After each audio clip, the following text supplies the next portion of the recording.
तो चलिए वीडियो को स्टार्ट करते हैं। तो आपका पहला क्वेश्चन यहाँ पर आया था कि दिल्ली की वर्तमान मुख्यमंत्री कौन है और ये जो आपका किस विधानसभा क्षेत्र से जो है ये चुनाव लड़ी थी। तो देखिए मैं आपको बता दूं कि दिल्ली की जो वर्तमान मुख्यमंत्री है ना ये रेखा गुप्ता है और रेखा गुप्ता जो है ये शालीमार बाग निर्वाचन क्षेत्र से जो है ये चुनाव जब वो लड़ी थी तो रेखा गुप्ता और शालीमार बाग आपका करेक्ट आंसर होगा। इसके अलावा मैं आपको बता दूं कि 20 फरवरी 2025 से जो है ये दिल्ली की जो है 9वीं मुख्यमंत्री के रूप में जो ये आपका सेवारत है, तो ये पॉइंट भी आप ध्यान में रखिएगा। इसके अलावा मैं आपको बता दूं कि रेखा गुप्ता जो है ना दिल्ली की मुख्यमंत्री बनने वाली जो है ये आपकी चौथी महिला है और इनसे पहले आपका कौन कौन महिला बनी थी दिल्ली की मुख्यमंत्री, तो ये आपका सुषमा स्वराज, इसके अलावा शीला दीक्षित और तीसरी जो थी आपकी आतिशी मारलेना थी और चौथी जो आपका महिला बनी है ये आपका रेखा गुप्ता बनी है। तो ये सारे फैक्ट जो आपको ध्यान में रखना है।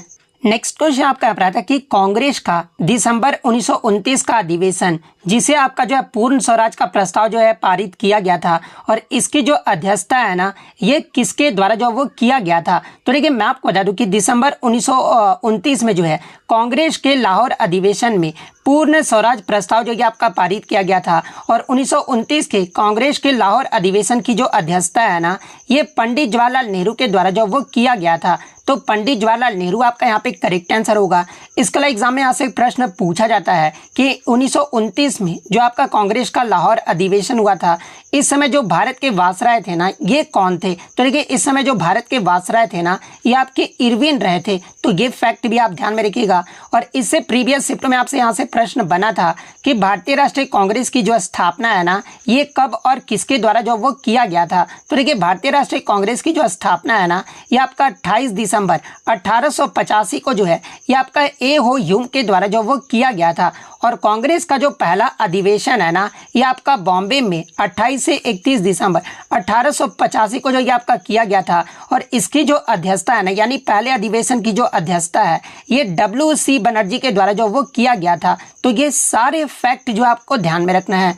नेक्स्ट आपका क्वेश्चन यहाँ पर आता है कि गुप्त काल के बाद अग्रहार जो है ना ये किसके अधीन जो वो आता था। तो देखिए अग्रहार की बात कर ले तो देखिए गुप्त काल के बाद गुप्त काल में जो है आपको ब्राह्मणों एवं मंदिरों को दी जाने वाली भूमि जो है ना इसे ही जो आपका अग्रहार जो वो कहा जाता था, यानी ब्राह्मणों एवं मंदिर को जो आपकी भूमि दी जाती थी उसे आपका अग्रहार जो वो कहा जाता था। और गुप्त काल के बाद अग्रहार जो है ना ये क्षेत्रीय राजवंश जैसे कि पल्लव, चोल और अन्य शासक के अधीन जो वो हो गए थे। तो इनमें से आपका जो भी ऑप्शन में दिया गया होगा वो आपका करेक्ट आंसर होगा। लेकिन कुछ बच्चों ने बताया कि प्रश्न इस प्रकार से पूछा गया था कि गुप्त काल में भूमि नियंत्रण के लिए जो है मुख्य अधिकारी जो है ना ये कौन होते थे। तो देखिए ब्राह्मणों को दान दी गई भूमि का जो प्रभारी होते थे ना ये आपके जो है अग्रहारिक जो वो होते थे। तो अगर इस प्रकार से प्रश्न पूछा गया होगा तो अग्रहारिक आपका फिर जो है वो करेक्ट आंसर होगा। और ये जो आपके अग्रहारिक होते थे ना ये सुनिश्चित करते थे कि भूमि का जो वो उचित प्रबंध जो वो किया जाए। इसके अलावा प्रश्न इस प्रकार से अगर आपका बना होगा कि गुप्त काल के दौरान भू अभिलेखों को जो है सुरक्षित रख रखाव के लिए जो है जिम्मेदार अधिकारी को जो है ना ये किस रूप में जो वो जाना जाता था। तो देखिए गुप्त काल के दौरान भू अभिलेखों को सुरक्षित रख रखाव के लिए जो है जिम्मेदार अधिकारी को जो है ना ये आपका कर्णिका के रूप में जो वो जाना जाता था। तो अगर इस प्रकार से प्रश्न बना होगा तो कर्णिका आपका यहाँ पे करेक्ट आंसर होगा। इसके अलावा गुप्त काल के अगर अन्य अधिकारी की बात कर ले तो देखिए विदेश मामलों के जो मंत्री होते थे ना इन्हें आपका क्या कहा जाता था, तो इन्हें जो आपका संधि विग्रह जो वो कहा जाता था। इसके अलावा नगर प्रशासन की देखरेख करने वाले अधिकारी को जो है यह आपका नगर सहतीस जो वो कहा जाता था। इसके अलावा अगर बात कर ले आपके कुमार मात्य और आयुक्ता जो है ये किसे कहा जाता था। तो देखिए एक राजा और प्रांतीय प्रशासन के बीच गहरे संपर्क को बनाए रखने के लिए जो जिम्मेदार अधिकारी होते थे ना इसे आपका कुमार मात्य और आयुक्ता जो वो कहा जाता था।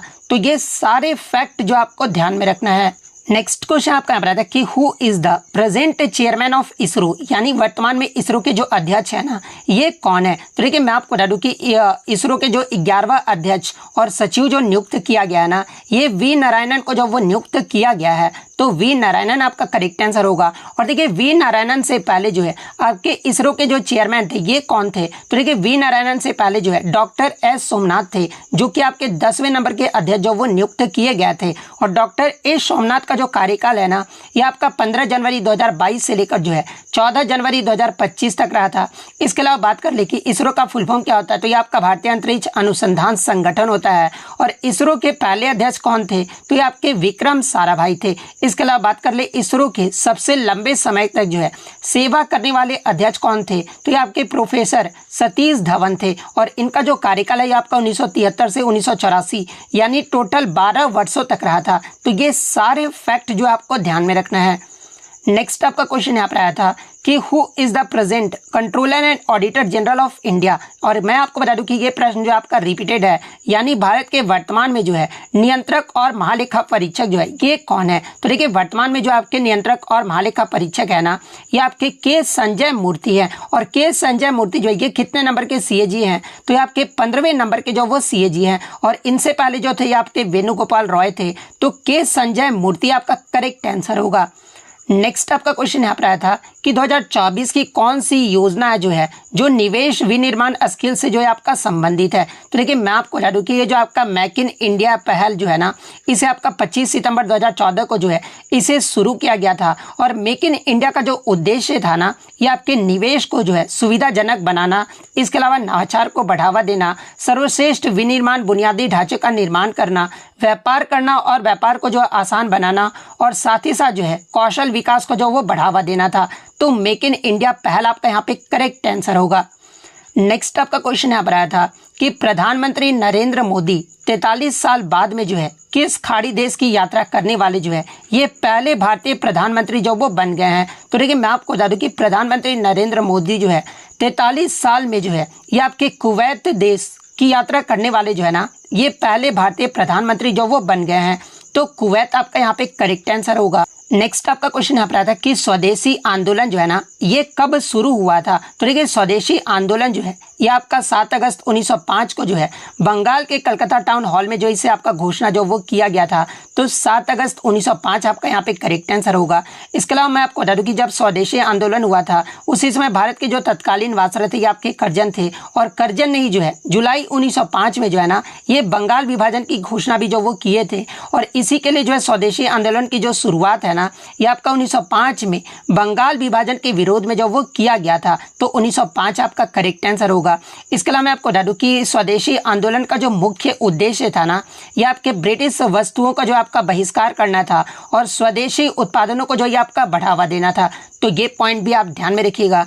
नेक्स्ट क्वेश्चन आपका आ रहा था कि थार रेगिस्तान के क्षेत्र में कौन जो आपका नहीं आता है। तो देखिए थार रेगिस्तान की बात कर ले तो इसे जो आपका महान भारतीय मरुस्थल भी जो वो कहा जाता है। और एक ऐसा रेगिस्तानी क्षेत्र है जो उत्तर पश्चिम में आपका भारत में जो उत्तर पश्चिमी में आ जाता है। और पाकिस्तान में जो है ना ये आपका दक्षिण से पूर्व तक जो ये आपका फैला हुआ है। और ये जो आपका पश्चिम में सिंधु नदी के मैदानों, इसके अलावा उत्तर पूर्व में जो है पंजाब के मैदानों, दक्षिण पूर्व में जो है अरावली पर्वतमाला और दक्षिण में जो है कच्छ के रण से जो ये आपका घिरा हुआ है। तो एक ऑप्शन जो आपका दिया गया था ना वो आपका विंध्याचल जो वो दिया गया था। तो देखिए थार रेगिस्तान के क्षेत्र में जो है ना ये आपका विंध्याचल जो वो नहीं आता है। तो विंध्याचल आपका यहाँ पे करेक्ट आंसर होगा। इसके अलावा मैं आपको बता दूं कि थार रेगिस्तान जो है ये आपका राजस्थान राज्य में स्थित है और इसे जो आपका ग्रेट इंडियन डेजर्ट के रूप में भी जो वो जाना जाता है। तो ये पॉइंट भी आप ध्यान में रखिएगा। नेक्स्ट क्वेश्चन आपका रहा था कि शकों पर विजय प्राप्त करने के बाद चंद्रगुप्त मौर्य ने जो है ना किससे जो वो विवाह किया था। तो देखिए शकों पर विजय प्राप्त करने के बाद चंद्रगुप्त मौर्य ने जो है ना ये आपके नंदवंश की राजकुमारी दुर्धरा से जो वो विवाह जो वो किए थे।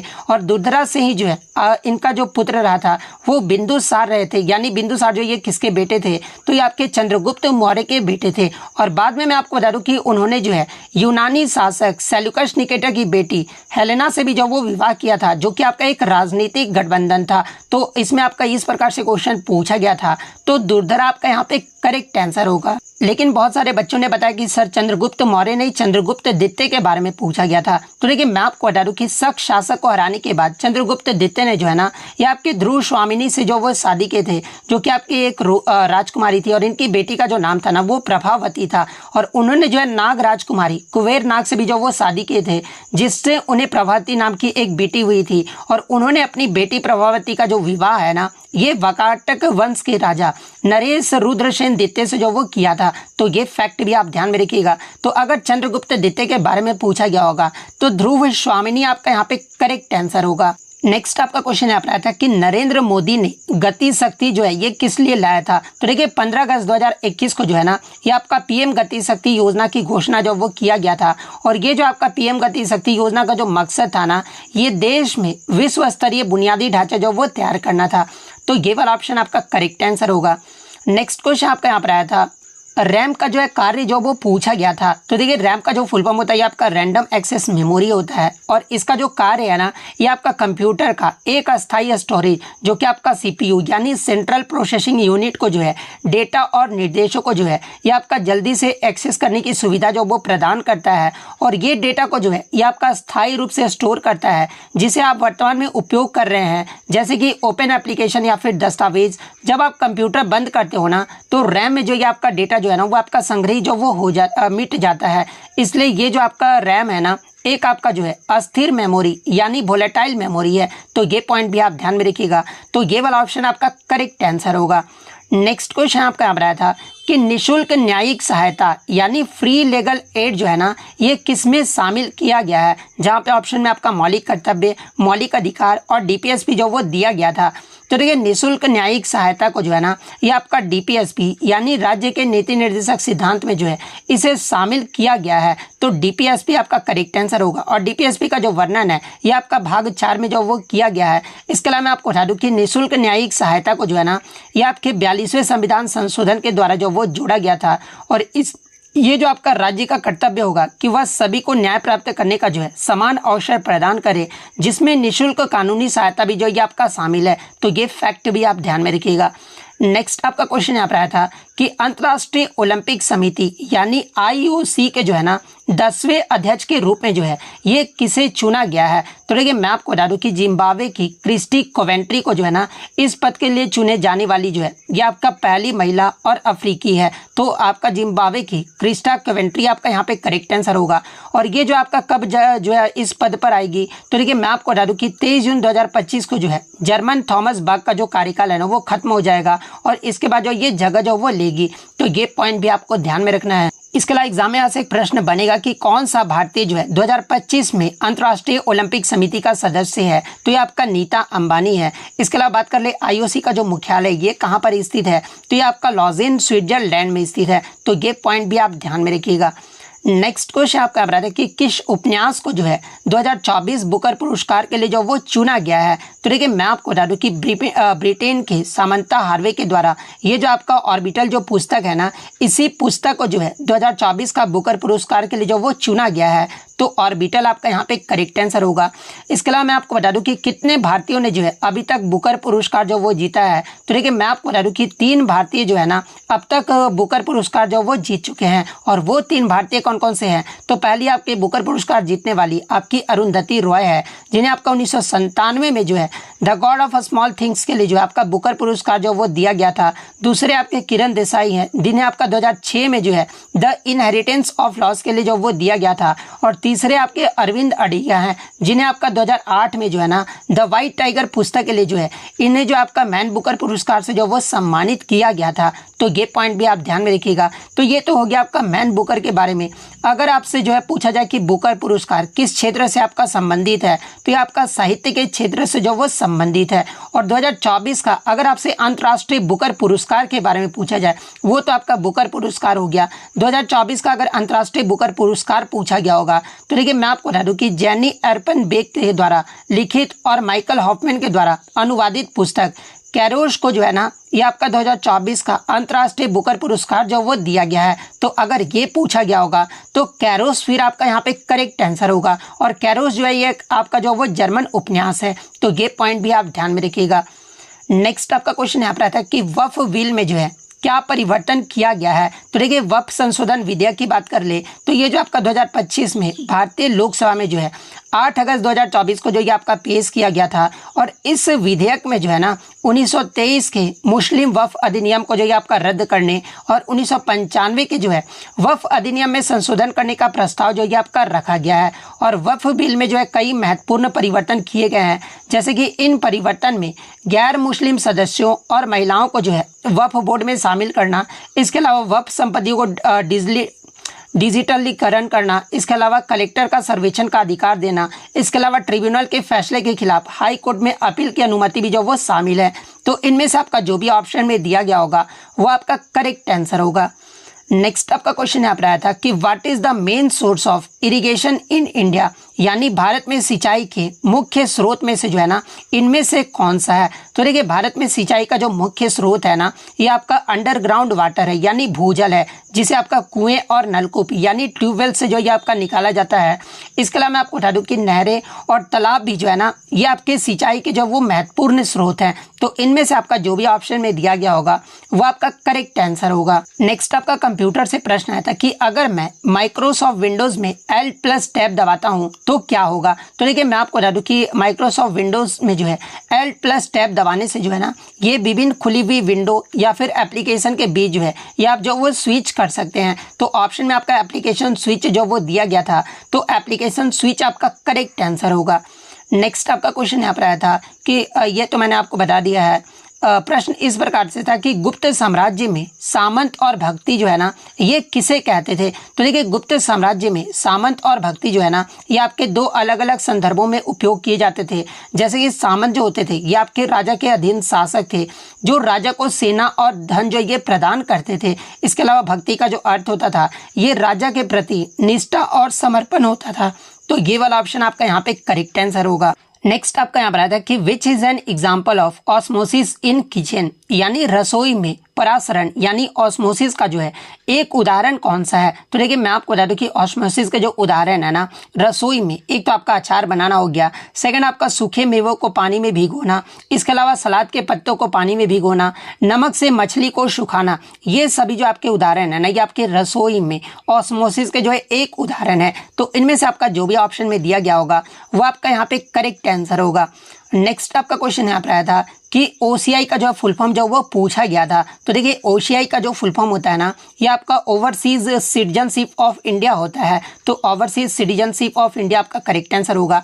अगर ये वाला ऑप्शन आपका नहीं दिया गया होगा ना तो फिर आपका ऑयल कॉर्पोरेशन ऑफ इंडिया भी हो सकता है। तो ऑयल कॉर्पोरेशन ऑफ इंडिया भी आपका ऑप्शन में दिया गया होगा। तो इन दोनों में से आपका जो भी दिया गया होगा वो आपका यहाँ पे करेक्ट आंसर होगा। नेक्स्ट अगर हम लोग कुछ अस्पष्ट प्रश्न देख लेते हैं, उसके बाद मैथ के प्रश्न भी आपको मैं बताने वाला हूं आज के वीडियो में, ठीक है। तो कुछ अस्पष्ट प्रश्न जो बच्चे द्वारा मुझे मिल पाए थे, जैसे कि एक पूछा गया था कि एक अनुसूचित क्षेत्र से पूछा था 1992 में जिसे समाप्त किया गया था, ये जो आपका किससे संबंधित था? इस प्रकार का आपका एक प्रश्न जो वो देखने को मिला था।